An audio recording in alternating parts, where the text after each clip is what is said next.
The sky above northern France burned like torn paper, streaked with orange flares and black smoke.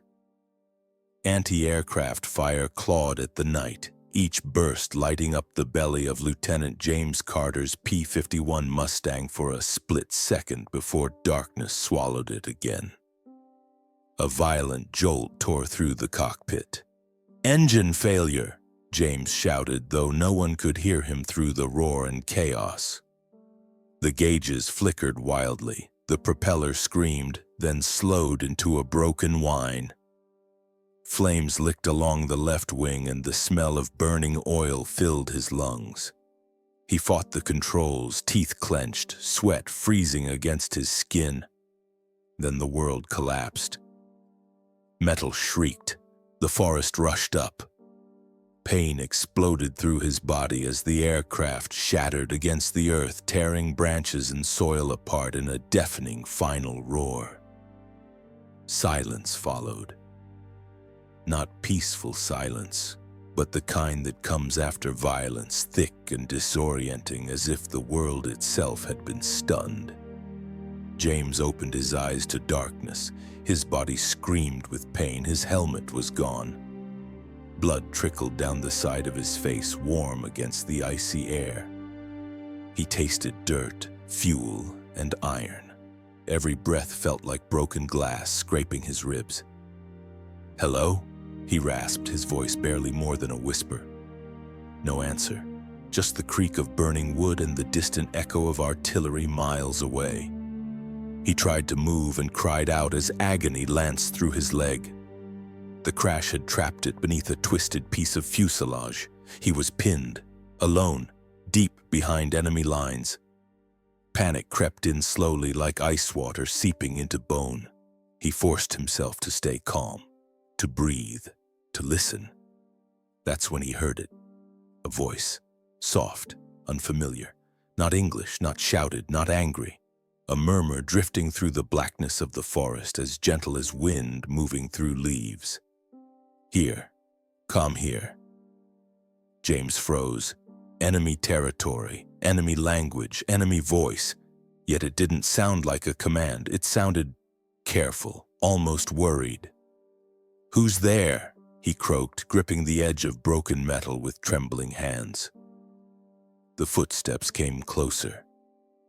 Slow, deliberate, then stopped just beyond the faint glow of the burning wreckage. A shadow moved against the trees. James's heart hammered wildly. If the voice belonged to a German soldier, this could mean capture, or worse. But in the stillness that followed, the voice returned, clearer now, closer. "Don't move," this time in broken English. James swallowed hard as the silhouette stepped forward, just enough for firelight to reveal the outline of a man.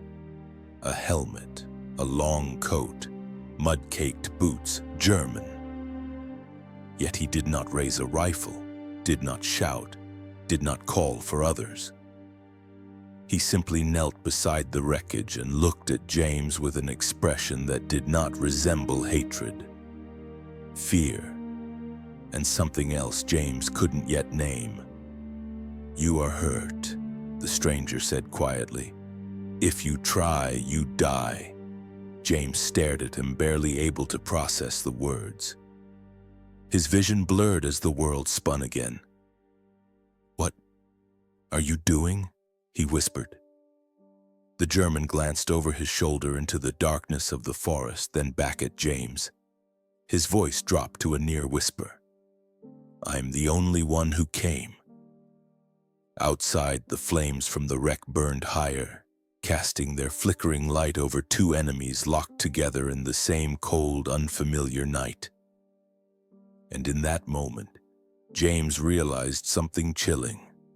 The only thing standing between him and death was the voice of a stranger he was trained to hate. The German's hands moved with slow precision as he examined the crushed metal trapping James's leg. He did not touch him yet. He simply studied the wreckage, the angle of the fuselage, the twisted frame that pinned bone to earth.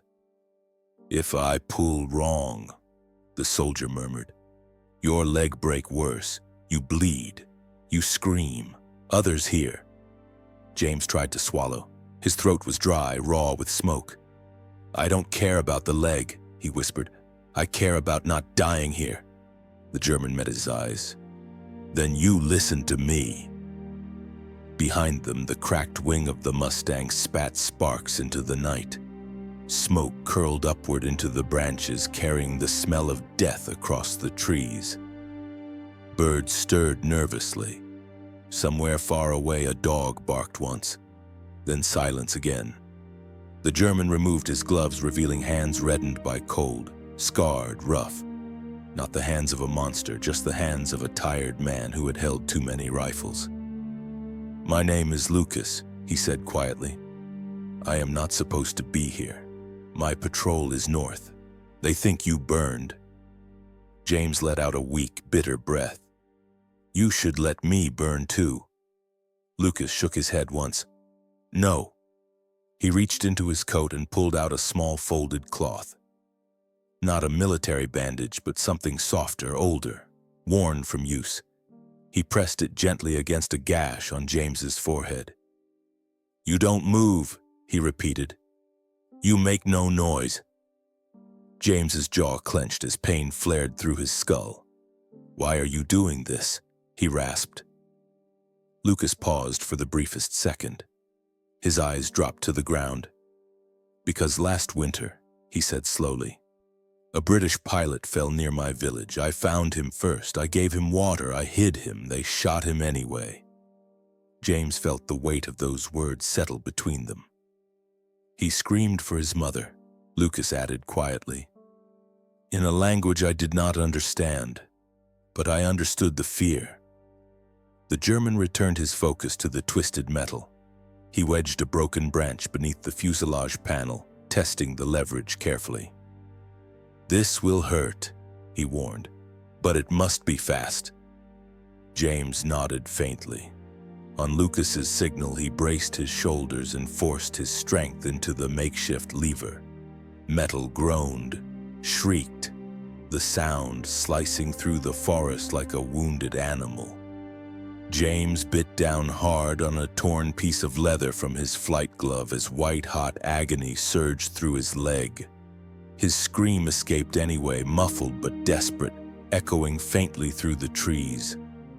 Lucas froze, listening. Shadows shifted in the far distance. "Quiet," he hissed urgently. James tried to breathe, tried to contain the agony ripping through him. Sweat ran down his temples despite the freezing air. Slowly, painfully, Lucas lifted the panel just enough for James's leg to slide free. The moment it did, the American pilot collapsed back against the cold earth, shaking violently. Lucas caught him by the shoulders before his head struck a jagged rock. "You live," he whispered, almost surprised. James gasped, chest heaving. "Thanks to you." Lucas didn't respond. Instead, he glanced again toward the dark forest, eyes alert, tense. "We cannot stay," he said under his breath. "Your plane. It is a signal. They will come." James tried to push himself upright but collapsed again, biting back another cry. "I can't walk," he said, voice thin with exhaustion. Lucas looked at his injured leg, then back at his face. He hesitated only a second. Then, to James's astonishment, he slid one arm beneath his shoulder and began to lift. "I will carry you," Lucas murmured. "But if they see us, I will say I captured you." James looked up at him bewildered. "And if they don't believe you?" he asked weakly. Lucas's eyes darkened. "Then we both die." And with that grim, impossible pact sealed in darkness, the German soldier turned away from the flames, guiding his wounded enemy deeper into the forest, toward whatever fate waited beyond the reach of firelight. Lucas moved with careful determination. one arm locked beneath James's shoulder, the other steadying his weight as they disappeared into the thickest part of the forest. Every step sent sharp knives of pain through James's damaged leg, but he forced himself to stay silent, teeth gritted, breath shallow. Behind them, the Mustang continued to burn, a dying beacon of light in a land that would show no mercy. "They will follow the smoke," Lucas murmured, "not the silence." Branches clawed at their faces, thorns biting into fabric. The undergrowth was wet and unforgiving, the earth slick with frost. Lucas's boots crunched softly through leaves as he navigated paths only he seemed to see. "You know this place," James whispered. "Yes," Lucas replied, voice low. "Too well." They passed through a narrow path between two ancient trees. Lucas paused suddenly, lifting a finger to his lips. His eyes fixed sharply on the darkness ahead. Voices, German voices, shadows moved between the trunks, helmets glinting faintly beneath pale moonlight. A small patrol sweeping toward the smoke. James's heart slammed violently in his chest. "If they find us," he breathed. Lucas leaned closer, his voice barely a whisper.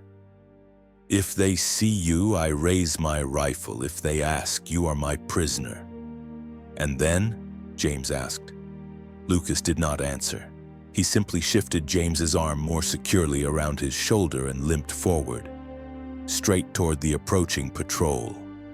Two German soldiers stepped into view, younger than Lucas, nervous, cold etched into their hollow eyes. "Halt," one snapped. "Where is da?" Lucas straightened, his posture instantly transformed. Not a helper, not a savior, but a soldier. "Gefangener," he replied sharply. "Amerikanischer pilot, crashed West Ridge." The second soldier narrowed his eyes, stepping closer. "Why is he not bound?" Lucas tightened his grip around James convincingly. "Because the idiot broke his leg," he said coldly. "Or you carry him instead." The soldier scoffed lightly. "Let command deal with him." James lowered his head, playing his role, feigning weakness, letting his breath come out ragged, broken. "Where are you taking him?" the first soldier demanded. Lucas hesitated for the smallest fraction of a second. "To the forward station," he replied. A tense pause stretched between them. Cold wind slid through the trees like a whispering blade. Then the soldier finally waved his hand dismissively. "Go, and move faster. This area will be crawling by dawn." Lucas nodded once, sharply. "Jawohl." They continued forward, every step measured, every breath controlled, until the voices faded behind them, swallowed by the night. Only when they were far beyond sight did Lucas finally slow. James released a long breath he hadn't realized he'd been holding. "You just saved my life again," he murmured. Lucas didn't smile. He didn't answer. Instead, his eyes searched the forest with the intensity of a man who knew peace was still far away. "We go south," he said quietly. "There is a stream. Cold water hides scent. If dogs come, they lose us there." James's vision swam, exhaustion pulling him downward. "Why are you risking everything?" he managed. "You could turn me in. You'd be praised." Lucas kept walking. "In war," he said after a long silence, "praise is for the living. Guilt is for everyone else." Snow began to fall again, light and slow, drifting over two unlikely figures moving together through enemy land. An American pilot, a German soldier, bound not by flags, but by the fragile instinct that somewhere, somehow, humanity still mattered. The stream lay ahead like a vein of black glass cutting through white frost. Lucas guided James down its bank with care, easing him onto the stones where icy water slid past in relentless whispers. The cold was brutal, biting through skin and bone, but Lucas motioned for him to dip his injured leg into the current.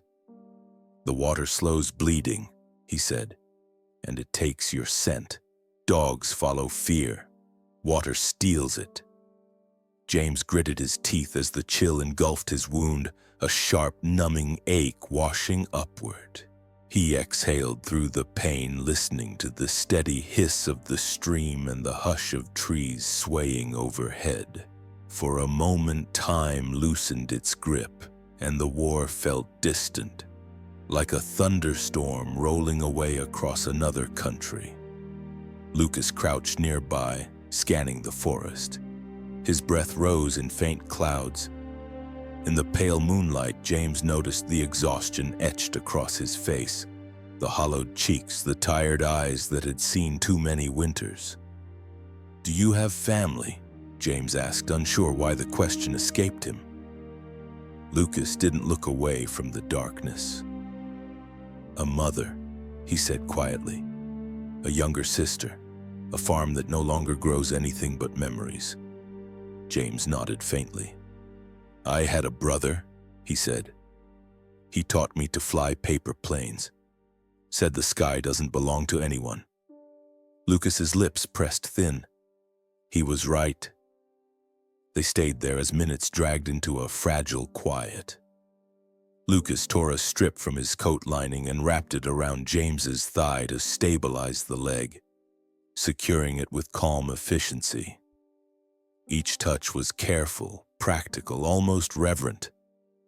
Somewhere in the distance, a dog barked once, then again, louder. Lucas stiffened. "We must move," he whispered. "They will sweep the river edge next."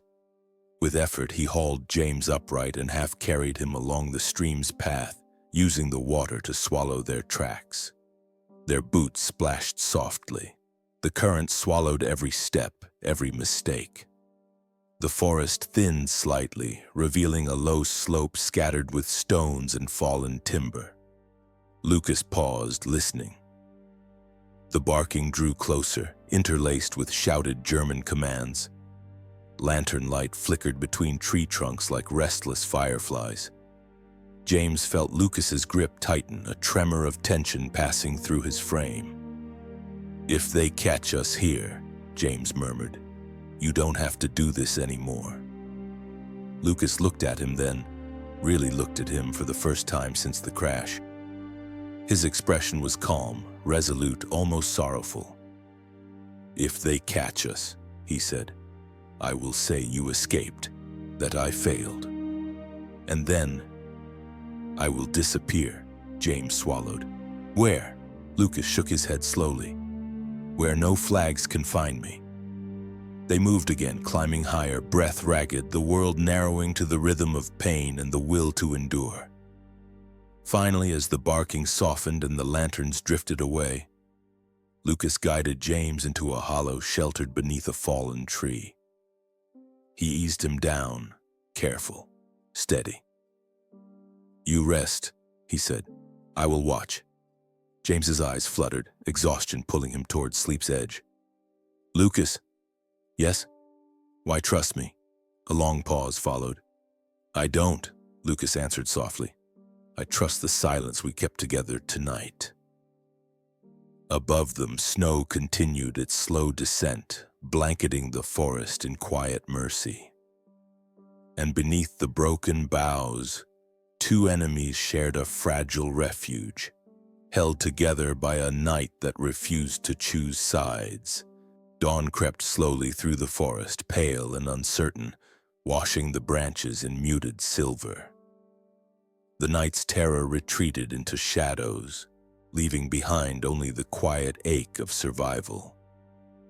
James opened his eyes to the faint rustle of wind and the steady crunch of footsteps nearby. Lucas stood a few meters away, scanning the tree line, rifle slung loosely across his shoulder. He looked older in the soft morning light, less like a soldier, more like a man who had aged a lifetime in a single night. "You slept," Lucas said quietly. "Did you?" James asked. Lucas shook his head. "Not since the village burned." James shifted slightly and winced. His leg throbbed dull and heavy, wrapped tightly in cloth and bark splints that Lucas had fashioned with care. He looked down at the work and let out a slow breath. "You should have left," he murmured. "At least when the search party got close." "And leave you to freeze?" Lucas replied without emotion. "That would be easier, not better." Silence settled between them again, but this time it was lighter. No longer carved from fear, simply shared. From a distant ridge, faint engine noise carried on the air, American, low and steady. A patrol moving cautiously through the countryside beyond the forest. James's heart lifted faintly. "That's my side," he said. Lucas followed the sound, listening. His jaw tightened just slightly. "Yes," he said, "it is." They both knew what that meant. James tried to sit up straighter. "You could still go," he added, "before they arrive." Lucas studied him for a long moment, eyes steady, searching. Then he exhaled slowly. "When they find you," he said, "you will tell them I captured you, that I am enemy, that I must be arrested." James frowned. "They'll shoot you." "Maybe," Lucas replied. "But if you tell the truth—" He paused. "They will shoot me for betrayal." James swallowed hard. "You saved my life," he said. "Twice. And you will live," Lucas answered almost gently. "That is enough." The engine sound grew louder now. Voices drifted faintly through the trees. American voices calling, cautious but hopeful. "Pilot, over here." James turned his head toward the sound, then looked back at Lucas. "I won't say you captured me," he said firmly. "I'll tell them exactly what you did." Lucas's expression softened, just slightly, but he shook his head. "Then say you don't know who helped you," he whispered. "Say it was only a voice in the dark." James felt a strange weight in his chest, something close to grief. "You have a name," he said. "Lucas. You're not a ghost." Lucas gave a small, almost sad smile. "Names are dangerous things in war." Footsteps thundered closer, branches snapped. A shout rang out, clear and relieved. "Carter, Lieutenant Carter!" 3 American soldiers burst through the trees, rifles raised until they recognized him. Relief washed over their faces. James glanced back. Lucas was already stepping away, merging into the shadows of the forest, moving with silent precision, fading like a memory the world was not built to keep. "Wait!" James called out, his voice cracking. Lucas paused once, only once, turning just enough for James to see his face. "Go home," he said simply. Then he disappeared among the trees. The soldiers rushed to James's side, asking questions, checking his leg, offering water. But James barely heard them. His gaze remained fixed on the forest line where Lucas had vanished. A man without medals, without a flag, without witnesses. Only a voice in the dark that gave him back his life. And as they carried him toward safety, James realized something he would never forget. Sometimes, survival doesn't come from orders or uniforms. Sometimes, it comes from the quiet courage of a stranger who refuses to let the night win.